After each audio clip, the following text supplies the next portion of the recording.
We're Overbook Besties, and we're going to be talking about books and probably a little reality TV too. So if you're new here, welcome. And if you're not, glad you're sticking around. I'm Alana. And I'm Sin. We are on the Assassin's Blade book. We're so excited. If you've been listening along, this has been like a debate online. I have clear views about it, as I have expressed. But Alana, on our reread, how did you feel about Assassin's Blade being the third book to read? It's a reread. I loved it because I already know what's happening as she's going away. When I read it for the first time, I was like, no, what do you mean? She's going away and we have to stop here? Yeah, for sure. Especially like ending off in the second book, finding out she's Aelin and now going into her past was a little bit of a rough startup. But on the reread, I'm like, no, this was the perfect way to go. And I'm a diehard for reading this book third. And I actually want to quote someone from Instagram, but her handle is Winter's Bookshelves. And she commented on one of my posts about which book you should read first. And she said, Throne of Glass first, 100%. I get why people read chronologically with Assassin's Blade first, but also it doesn't make sense. It's like reading Sunrise on the Reaping before Hunger Games or watching House of Dragon before Game of Thrones, etc., etc. Like, yes, it's possible, but why? It ruins the shock of the story and you miss the shocking revelations of her past and trauma. Anyway, rant over. This is the end of my essay on why you should read Throne of Glass first. I love this comment. I actually pinned it on my post because it is so relatable. I also read someone else say, if Celaena wasn't ready to share her trauma with you, why would you read it out of order? Read it when she was ready to share with you. And I was like, I got goosebumps. yes, like why are we trying to read the story in a way she didn't intend it? Like, and by she, I mean Celaena. She wasn't ready to share that part of her. So I'm excited to delve in. My immediate thought, we're only going through the first three novellas. So the Assassin, the Pirate Lord, the Assassin and the Healer, and the one where Assassin in she's the in the desert. desert. That makes sense, yes. But immediately reading them, I'm like, wow, this life is so isolating for her that it immediately makes you understand why her relationship with Kale, Dorian, and Nehemia are so important. And then it gives me heartbreak all over again to see them play out. So, yeah. Also, why when she goes into the castle for the first time, why she's okay kind of being sequestered on her own and not like with all the other people all the time, like having her own space and things like that made a bit more sense knowing, yeah, she's used to that kind of isolated life. Yes. What did you think of rereading the Pirate Lord story? Ooh. I found it hard to not try and make future connections because this is a reread. And I found myself trying to like slow down a little bit with the read and get in Celaena's head a little bit more and then connect the dots as well. I thought it was hilarious. Just we're seeing her at a younger time and hilarious seeing how like a typical teenager she is. Like it's me, me, me. I am the best. I have all this Bratty. arrogance. Yeah. Yes, bratty Yeah. and spoiled for sure. I thought it was really interesting too to see her in this capacity because when we were at her first book and she's 18 years old and she's going through this whole process of being so weak and whatever, and then getting to the assassin, flipping back and being like, wow, she was really well put together. She knew how to do all these things. She's already starting off so strong. So understanding like that weak point for her, you kind of felt a little bit more for her knowing, oh man, this is a far cry from where you had started at 16. Yay. Yes.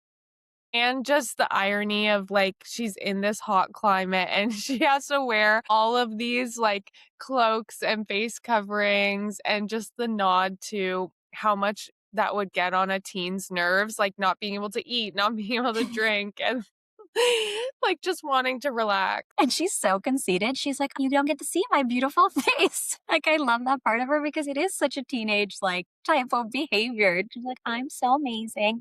You wish you could see me. Ha ha ha. And I think it's really well demonstrated where her relationship with Sam is starting off in this point, where they're pitted against each other. And like, even before we get into the Pirate Lord, seeing their dynamics about, forget his name, but someone had just passed away and it was Arabin's right hand Ben. man. Yeah, Ben. That the way that plays out, her being upset about the body and him, Sam, sitting in Ben's chair, like the hierarchy of Arabin's guild is so cool to unravel and understand the animosity there. Yes. And even though Selena is training to be his next successor, we see her not being put in that position and her being, again, kind of bratty about it. Like, I know I'm better Right. than you. Yeah, like, how dare you sit in his chair? It should be Yes. me if anyone else. Yes. Okay. On the note of her beauty, though, how powerful when Rolf, the Pirate King, catches her and interrupts her from going in and saving Sam and helping him. And she has no weapon. She's like, okay, the one thing I can use to stun him is my beauty. Like, And her age, right? yes. To shock and, destabilize him by saying, hey, the person that you're working with, that you have to do this deal with, that everyone's so scared of is a 16-year-old girl. Takes on this grimy pirate lord and is like, I'm not even going to think twice about beating you. So, okay, this is crazy, but like, obviously, we know Sam's going to die. And we know, spoiler alert, if you didn't know, but Sam's going to die, and we know she was in love with him. Starting off from this rivalry, isn't it crazy to think about how this is going to change so quickly? Yes. And that's one thing I didn't quite grasp. Like there was a couple moments on the beach where he's like stopping her from going and is like a little more intimate with her. Not like intimate romantically, but they're closer, they're a bit more raw. And Yeah, the whole time I was reading it, I was like, how does this develop into what she believes is like the love of her life? right. And I spent so much more time on this reread pinpointing what those moments could be and how they translated towards the end. But one big one is when Sam reacts to Rolf saying the young ones could be sold to courtesans and they might be sold in that capacity. And then knowing the story of his mom and how that impacts him, and Celaena knowing, and just the way that they react to that, knowing, oh, he's going to fly off the handle. She does care in that capacity. I really, really liked that little moment. And then also that he follows through with her plan. Yes. This is Yes. his moment. He could say, Arabin, I'm taking over because your little girl couldn't follow basic orders. And obviously I can. But he's like, okay, I'm going to help. Yes. So yeah, And we do see this is skipping a bit ahead, but we do see in the Assassin in the Desert that understanding of how Arabin runs his assassin's keep is that cutthroat, right? We know that right. if Sam was to throw her under the bus, she in fact would be punished and knocked down the line, and Sam would be the forerunner then for successor. I mean, yes, factually, that makes sense. But there's a part of me that feels like there's no way Arabin was ever taking away her crown, both No. figuratively and metaphorically. What did you think of the anti slavery theme and that being the driving force of her wanting to turn this around? Loved it. And again, we see that duality in her character, right? She's this bratty 16-year-old. And again, teenagers developmentally are always fighting for independence. So Hmm. we see her in this light, and then to see also that just like raw human empathy that she has, the kindness, and again maybe an ode to her true blood as queen, where Yeah, she's unable to just watch a whole group of peoples be thrown to the wayside. she's for the people. I love Yeah. that. Cool. Rolf was really like one dimensional. He had nothing else going for him. He was just a one dimension villain. Sorry. The one exception was when she comments on the map on his hand and says, I've had to work for everything. That was the only time I felt like you got a spark of him feeling he's had to work for what he gets. And there might be more to his character than we see on the outside, but agree otherwise. Yeah, because the map was a crazy thing to throw in and say, hey, he has a magical map on his hand and we just continue on our way. Cool. Sounds good. I decided to read, I like to go down a Reddit rabbit hole. This time I decided to check the Goodreads review. Some people think that there's like an icky part of this story because both Selena and Sam are white and it's like a white savior complex of trying to save the slave industry here. Do you have any hot takes on that? Interesting. I'm not great with reading books and understanding the world map as a whole. And so I Hmm. think in my mind, the slaves, like, yes, I understood they all spoke different languages, but I didn't have a good grasp of where they're coming from. And in my interpretation, it was people who could have been from Rifthold as well. Like, it wasn't like one specific area of people that were captured and oppressed. It was like Right. these are people who were merchants and just got picked up on the side of the road, or these were people who were in the wrong place at the wrong time. So I never actually considered it from that perspective of like we have these two white saviors coming in. Right. And to me, when I was reading that too, I was thinking about how, well, Aelin is from, the Fae land, and she's a little marginalized group. She's also experiencing so much happening from the magic. It could easily have also been her. So I really do feel like maybe race did play a part in some of the slaves, but I do think there was more of a mix, as you said. But I also think that this book does lend itself well to Nehemia having different cultures. It Hmm. didn't hit as hard for me as the Goodreads reviews did. Yeah. Yeah. Cool to have a different perspective. Always, like you and me. I don't really have much more to say on the pirate one, but I do feel like reading the reviews, a lot of people thought that the assassin and the healer was really filler. Did you agree? No, and maybe just because I'm so starved for female friendships in books that I thought you were going to I say in life. Well, I'm right here. thanks, bitch. No, I think because I just viewed this as here's someone potentially that Celaena can build a relationship with or even open a door to, as Yeah. opposed to just being walled off, closed off to any interaction. And you even hear her say that I should have just left. I don't know why I'm stopping at her door, or I don't know why I'm in the alleyway to save her. Like, I shouldn't be doing these things. Yeah, I think it was the first time we really see a side of her in the kindness realm, doing something with no ulterior motives. Here is the first time, especially with a woman. Like in the books we're in the future, yeah, she has these moments with Kale. I feel like all her moments with Dorian are pretty self serving, but with Kale, when she does the birthday celebration, there's a moment of doing something just for someone else. But with her female relationships, like even with Nehemia, there's a lot of transactional parts of it. I'm gleaning information from you, you're gleaning information from me. But here, I'm just going to teach you self defense for the hell of it, which, like, not to make this a self defense podcast, but I love when she says, don't go to the secondary location.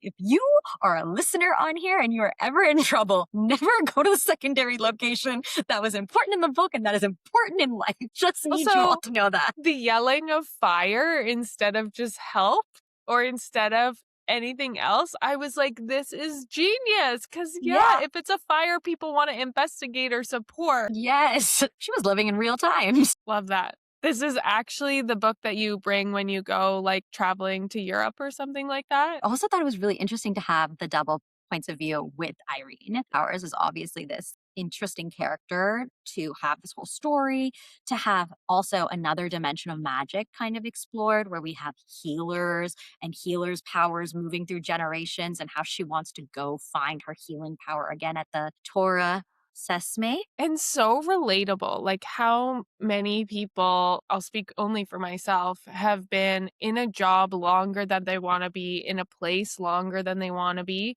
because the prospect of change feels like too unknown, or you might have regrets or not actually make it, or the risk that you know you need to take, you're not certain if you could actually do it and follow through with it. It's like, what's that adage? Like, the better the place you know than the one you don't, or something, right? The Like, devil yeah. yes, But thank you. yes, also for the fear of failure, because at this point, her mom was a healer, her grandmother was a healer. Does she know she can actually be a healer? Will she go there and be turned away because she has no powers? There's nothing manifesting in her.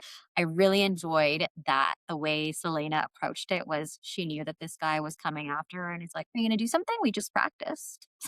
A controlled environment was diabolical. I'm like, how controlled could it be? If the knife is right here, what could you do fast enough? Like, come on, Selena. I do like that you pointed out that she leaves the money and all those pieces because at this point, too, she doesn't have access to her wealth.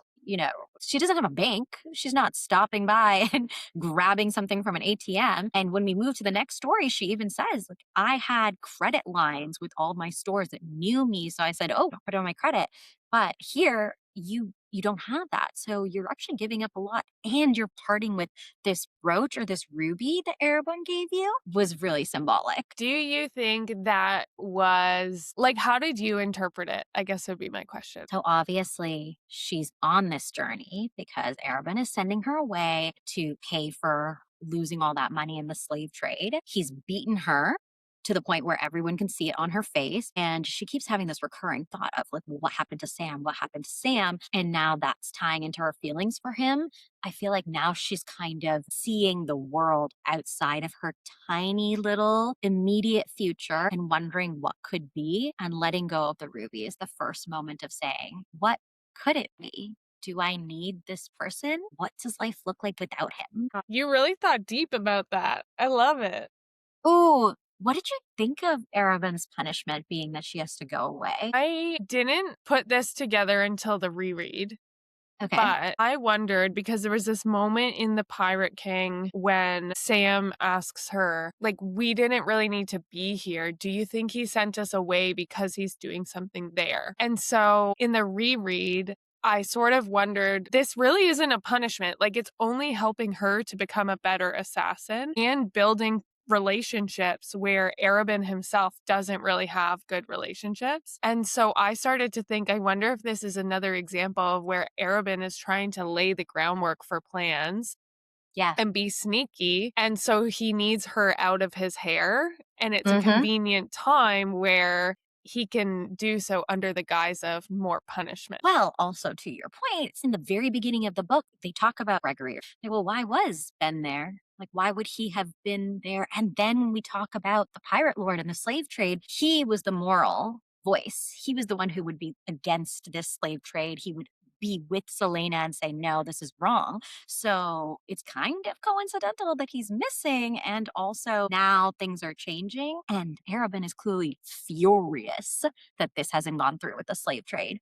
Now she's gone away for 3 months. A lot can happen in 3 months. So, Yes. yeah, good pickup for sure. I really love the world building of these novellas because, again, her world is so small. At this point, we know Selena comes from Tesseran. You know, her family's all murdered and she's living in Tesseran, right? Isn't it Terracin? I don't know, Elena. You know you can't count on me. I didn't do audio. But Well, yeah, wherever you she's say that, and I'll say this, and someone will correct us. gonna be me finding out I'm wrong. That's what it always is. But as she's in Rifthold, this is her world. This is all she knows. She thinks Arabin really cares about her. She has people that she doesn't trust, but she has a core. She has her little crush at home with Archer that she doesn't know is going to be a massive piece of, you know. But now that she's being sent away and we're seeing this world open up and she gets to the desert, she sees a whole new way of life. She sees, as you said, Arabin's Assassin's Keep is very different from this guy. And that's really important because now she sees her life could be very different if she chose to leave Mm. it. The moment when she thinks she's going to be punished and stands up for Ansel, and she's waiting for the blow to come, and Yeah. you, as the reader, fill in the gap that the Desert King of Assassins, what's his name? Something, Master? right? Master? The Master. Master of Assassins? Let's go with I that. forgot. He was really important though. Yes. The Mute Master. Thank you. So when the mute master has this moment of holding her chin up and Celaena's waiting for the blow, and you see the recognition in his eye, like he knows that's what she's waiting for, or as the reader, that's what I filled in. And that's the moment he decides to train her, is when she stood up for a friend and you could see that change happen. Just without any words at all, helped me to get a sense of how different this keep is compared to the one she's from. Ah, Okay, just on the thought of the Mute Master, it's so funny when you meet him and he's not speaking.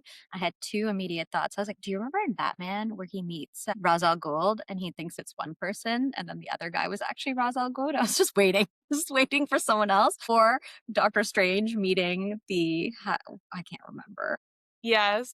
She thinks it's this man and then she's like, hello. I was just She's like, waiting I'm for the here Mute for the master. The whole time I read it the first time, I thought the Mute Master's son was actually going to be like the leader. I'm just waiting for the switch up to happen. Sneaky. I was wrong, but it could have been cool. That's the ode to the thriller reader in you. You're like, it's not what we expect. But I also really liked that it's in this story that she explores a potential other male suitor, this really handsome man who's giving her a lot of attention. They dance all night. She thinks he's about to kiss her. Boom. She's like, no, I can't because I'm thinking of Sam. And it's in this story, I believe, that she finally realizes Sam had to be held back by three of their assassins in the guild. And originally, she thought she was going to be have to held back while he gets tortured. She wonders, why did three people need to hold him back while I'm tortured? Like, we're obviously rivals. And she says he keeps yelling, but she doesn't remember until then. It's I'm going to kill you. He cares about you. And Arabin knew that. He's Mhm. always known that. You've been misreading how this looks. There's more to this relationship. I love it. Yes, the connections and her kind of settling with that. And again, fits for her age, right? She would not be able to see the depth in that to begin with. So, agreed. And then for her to be going away for 3 months and having her settle with this, like, little crush that's forming, like, I cannot wait for them to get back together and see what that looks like. Like, is it immediate? Is it a slow burn now? Does he forget about her? Does he have someone else? Like, because I forget. I genuinely don't remember. Couldn't tell you. Ansel, what was your immediate thought about her? Again, I just want some female friends. And I felt so betrayed on her behalf. I'm like, what?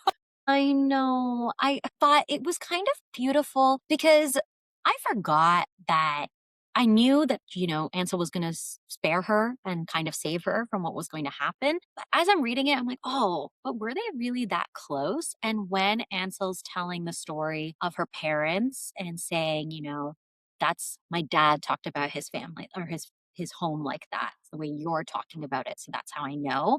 And them crying over it, that bond was so beautiful. There's just always bonds with people that you have like a side mission or a side quest with that's so dangerous and fun. They had such a good core to see it break down. You're like, are you guys kidding me right now? And again, it makes a little bit more of why Celaena tried to spare Archer's life make sense too, right? Because she spared Ansel's life when we know she could have made that shot. So I do think it was a really beautiful connection of every time we see her getting her heart broken or her trust broken, even against her initial teenage rage, she still sees the good in people or tries to maybe not sees the good in people, but tries to keep her own moral compass. Yes. Okay. She says to Ansel, 20 minutes, and then I'm going to go shoot an arrow. And the mute master's like looking at her expectantly, like, it's been 20 minutes.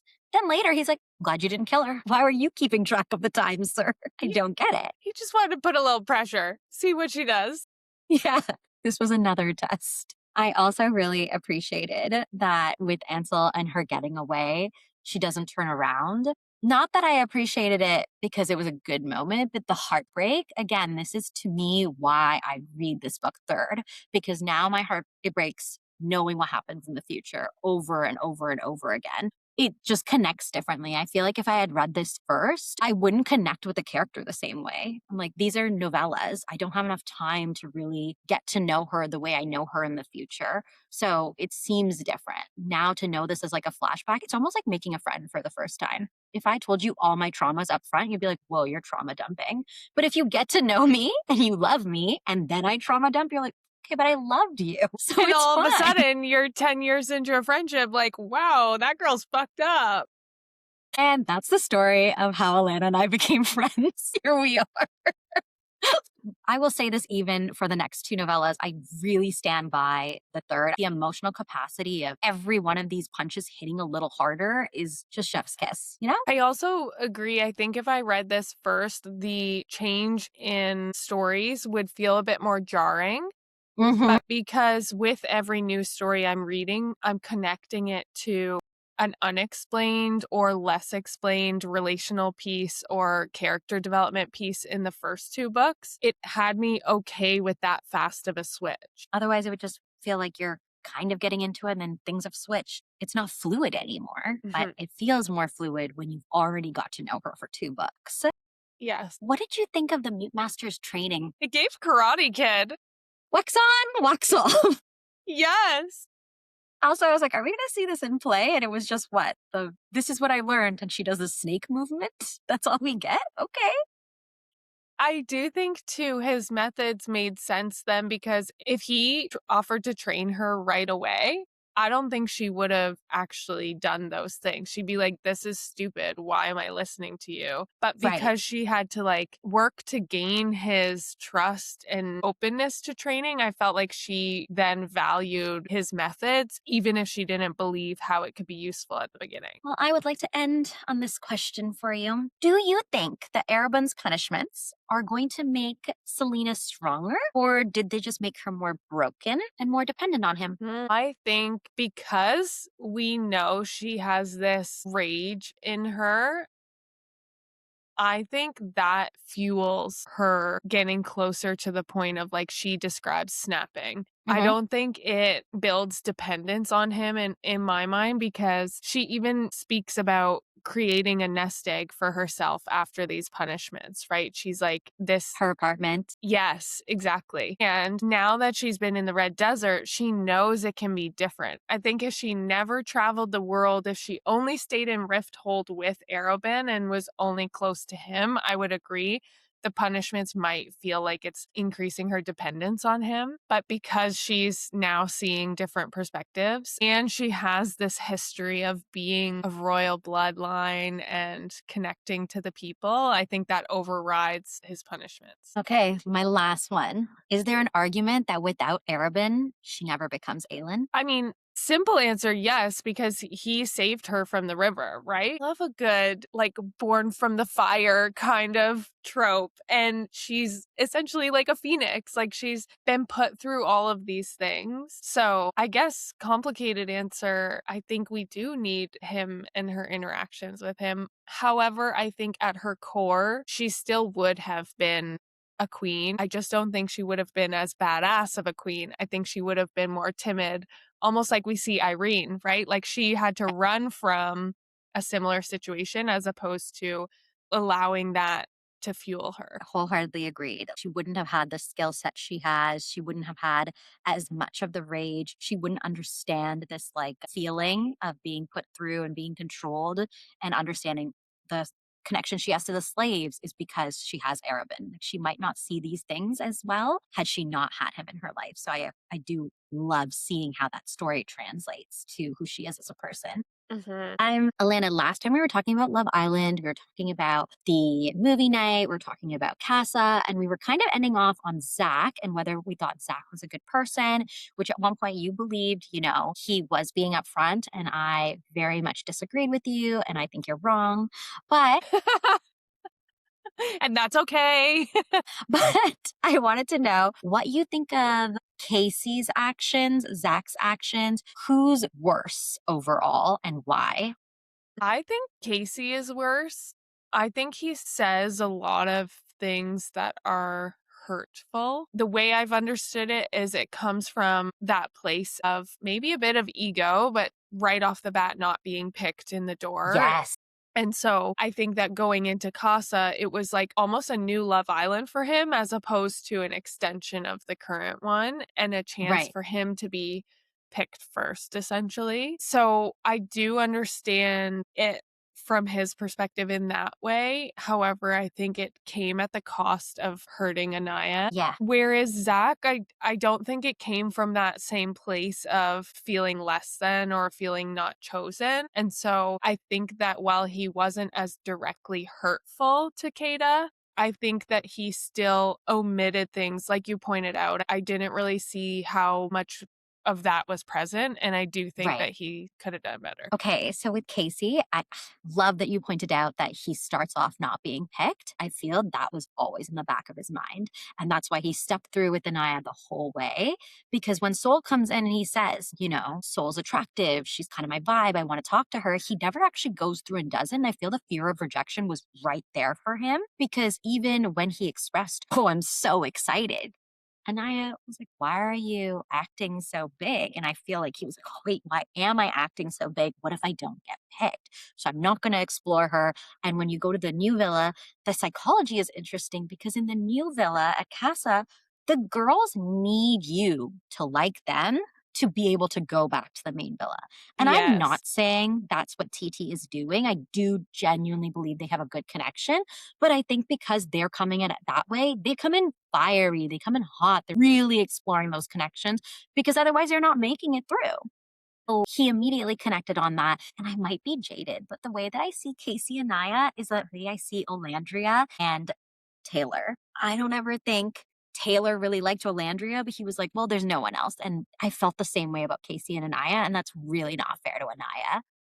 I was just gonna say, yeah, I do think Anaya's personality is way more multidimensional, and so I think with Casey, she saw herself slow burning and growing into maybe a more like friends to lovers situation. And with Carl, it's more like right away there's that attraction, right? It's a faster moving attraction, physical attraction perhaps. I think that's my interpretation is more Anaya has that many sides to her character, whereas I think Casey is this like fun-loving, goofy guy Yeah. and doesn't have the multi-dimension. And so, yeah, I think it's so hard. I agree. I don't want to put Anaya in that camp of like it was just convenient for the two of them to stay together because I don't think that's fair to her. But I definitely think it's true of Casey's personality. Yeah, I don't think she was doing it that way. I feel like Casey, and I think he did like her. I just think that the forefront of his mind being like, I don't want to be rejected again. I don't want to be rejected again, overplayed him indulging in the experience and finding out Anaya could be that person for him. And then my boy Zach. And by my boy Zach, I mean like I like Zach when I see him with Bryce. I love their friendship so much. They're so funny together and just speaks so many volumes about this generation of men being so like sexually aware and just being fun and goofy with each other. Like they're not like saying stupid things about hand holding or just like cuddling and doing, they're just so cute. They're okay to be that way. I love that.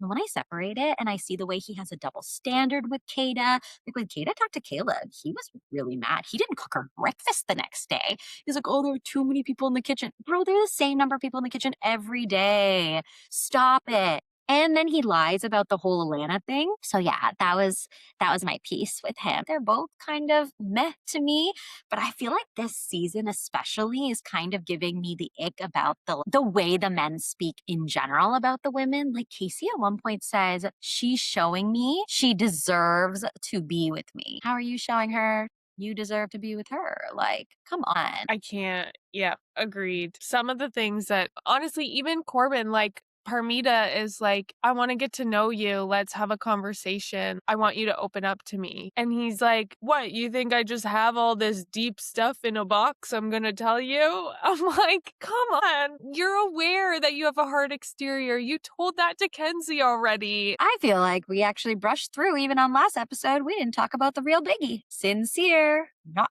quite as sincere. Watching it all back to back to back to back. Look, listen, I knew everything that happened. You knew as a viewer, but watching it in succession, it really was that bad, sir. And he goes, well, I forgot. You went from one conversation to the other. What did you mean you forgot?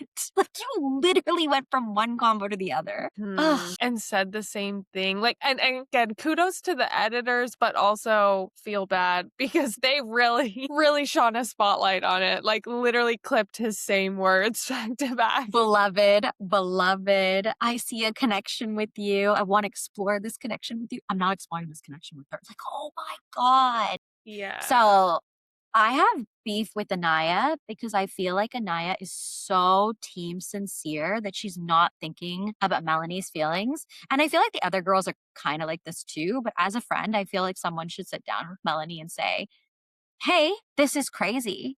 The way that he's treating you is crazy. It's also insane that he's just telling you he forgot. This is all happening in the same day. How could he possibly have forgotten? And if he has, we need to get this guy an MRI. He needs to be checked. Like, get him help. Someone did. I couldn't remember if it was Anaya or one of the other girls. Maybe when they were all sitting together, but I feel like everyone said that sentiment to Melanie. Like, you are not crazy. He is doing this. I don't know if it was in the dressing room or all together, but I felt like It is there Anaya. was. Okay. Yeah, Anaya says you're not crazy, to which Melanie says, I knew I was never crazy. Yeah, I feel bad too because watching the first part of this season, I felt like Melanie was really flying off the handle. At times, I still don't agree with her expression of how upset she was. However, seeing it all like this and knowing she actually went through it gave me a lot more perspective for why she's so raw about it. Said in one of our earlier episodes of the pod that I felt the public was being really unfair to Melanie.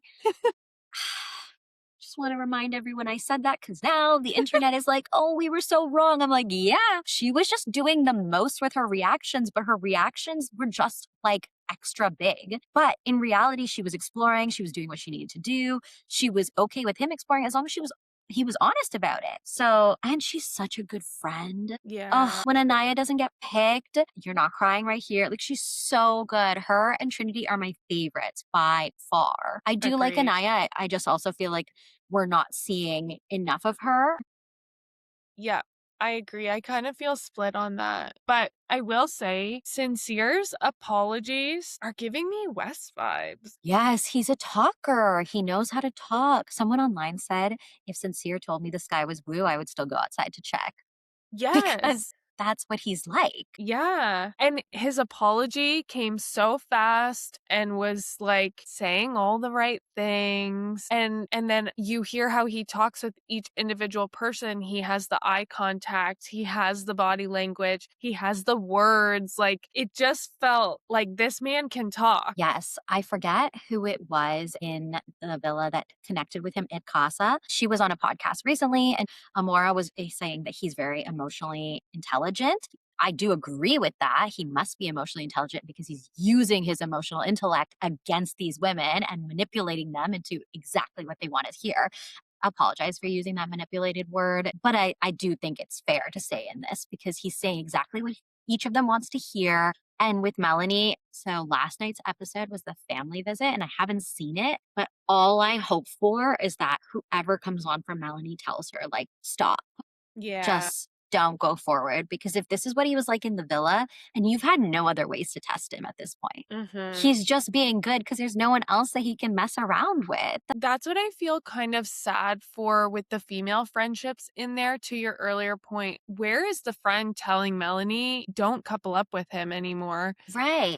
And I think it comes from a place of all the girls are such good friends. They don't want to lose Melanie, and they know if you're not in a couple, you're vulnerable. However, like, how powerful would it have been coming back from Casa if Melanie stood up and was like, I'm not choosing the person who's here for me in the villa, but I'm also not coupling up with Sincere when he comes back. I want to remain single. Like, Yeah. you know what I mean? Just like I want to see her choose her first. And that means not choosing Sincere just to stay in the game, which I think Right. none of her friends have been like, hey, the hard truth is you gotta say no. Because the girls were so clear with Anaya to pick Carl. Like Casey is messing around, don't go back to him. And she still went. But with Melanie, I really feel like we need to be having way more hard chats. We need to be very clear with her. One thought I had on this emotional intelligent front, because I think it's been thrown around this season so much and I am just cackling in the background. But imagine if pre Love Island, you had a pre commitment phase and it's learning about how to communicate, how to validate someone's feelings, and how to regulate your own emotions. And then they go into Love Island. And part of the confessionals need to be you identifying what of the new skills you've tried to apply today. It's both Love Island, but like with feelings, like real feelings. Yes. Okay, but Yes. do you realize that this group, with the exception of like the older people, but like not Bryce, but all the younger kids, are also people who went to high school during the pandemic? So think about what they're Ooh. lacking in, right? Like a lot of their social interactions, a lot of pieces, they connected like via a screen for a lot of schooling. So do they have the ability or are they just like wilding out because this is some of the fun times that they missed out at in Mm. high school, right? And when you think about a close knit group like high school, it changes so much in university and college. It doesn't look like that. So, your close knit group that you've known for a really long time, you don't have that same safety net of people knowing you. So, maybe a lot of what's happening here is a direct reflection of that. Ooh, that's a good point, and I did not place that. Yeah. I have never really thought of Love Island as like a scripted reality show. I've never considered that the case. But when Jen says, I'm going to make a con promise with you, I was like, is this girl reading a script? Have you seen this part yet? Yes. Yes. I was like, she had to be reading a script because he just said compromise. But yeah, Yeah. that one got me really hard. I was like, it has to be a scripted show. But she grew on me. She really grew on me. That was weird. And then also when her and Gal broke up, whatever, but then she just went and repeated what he said and said it was her saying those things. Yeah. That made me think too, like, was this just practiced and she's trying to remember what she was supposed to say and he said it instead? I feel like she already had her foot out the door, but I will, and like that's why she remembered it that way. Like, I don't think she was lying about it. I think she was like, my foot's also out the door and I'm just reflecting that way. But I feel like she was such a great example of choosing herself. She said, I'm not going to pick Gal, but there's no one else in this villa for me. And I'm not going to go try and talk to, 'cause Caleb was still technically fair game. Like his connection is fizzling out. You could have talked to him, but no, like there's nothing there. Hmm, She's like, all right, I'm good. agreed. I would like to give flowers. That's what the kids say these days. Give flowers to someone who deserves it. Ian Sterling Oh. has been so funny this season. The narrator of the show. Okay, and did you see this? You know me, I'm not so up on socials, but I saw a little clip that apparently he just like batch does the voiceovers and pops them out in like 12 hours. He's done a whole set of I don't know how many, but majority of the episodes they send him. Like he's fucking funny. He's so funny. And like sometimes definitely doesn't land. And I'm like, why do we have this narrator? But this season, especially, he was like, women are, am I right? Fully exposing the men for something. Or he said, hey, because he's talking about Sincere and he's like, we're not in a toxic relationship. Have I done toxic things? Yes. And Ian Sterling says, well, I'm not unfunny, but have I made some unfunny jokes? It's like, tell him, Ian. So good. Yeah, and I do like that his bias creeps in. Do you Yes. watch After Sun? No, Okay, cool. Have you ever watched After Sun? I know the premise. The only reason I'm watching it this year is because Sierra's on it and I I was love gonna her. ask. Yeah, it's the only reason. And her and Teffy are so funny on it together. They have great rapport. I love it. And it's, like Sabrina and Summer House. Mm, Teffy gives that kind of energy. So you're getting all these sides of Sierra that sometimes don't like pop out. It's like her every costume party where she has like Karma Brown and stuff like that. She's so hyped. So it's fun to see her that way. She got slack. They both did. They both got hatred. I mean, hatred might be a little intense, but they both got like blowback for something they just recently said because after Casa, they weren't super hard on Casey and how he moved because they felt like he was open to exploring. And the fans are losing it over that. They're saying like, "Oh, she should see the colorism in that." Do you guys watch Sierra's show? She has been very open about how colorism plays in her own dating life.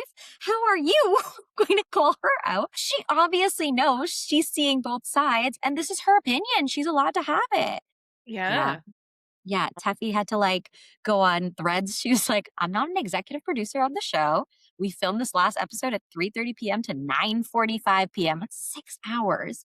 Ugh, And every episode they're called too biased and too unbiased. Like they're just trying to live their life. And there's no Sierra winning. is, I know, and Sierra is so funny and chaotic on Threads. If you don't have it, you have to get it just for hers. At one point, she calls out TMZ. She's like, TMZ doesn't know shit about me. But on Threads, that was Teffy's response, right? Like, we've been editing for so long. Sierra goes, you guys need to fucking relax. We filmed for 6 hours. Perspectives get left on the cutting room floor. I could psychoanalyze all of Love Island for hours and write a dissertation on Black people and colorism on reality TV. Don't talk to me about how I fail to see any person of color's perspective or how I need more empathy. I've quite literally lived it. And I'm like, yeah, go off, Sierra. I'm here for it. Yeah, like who are you?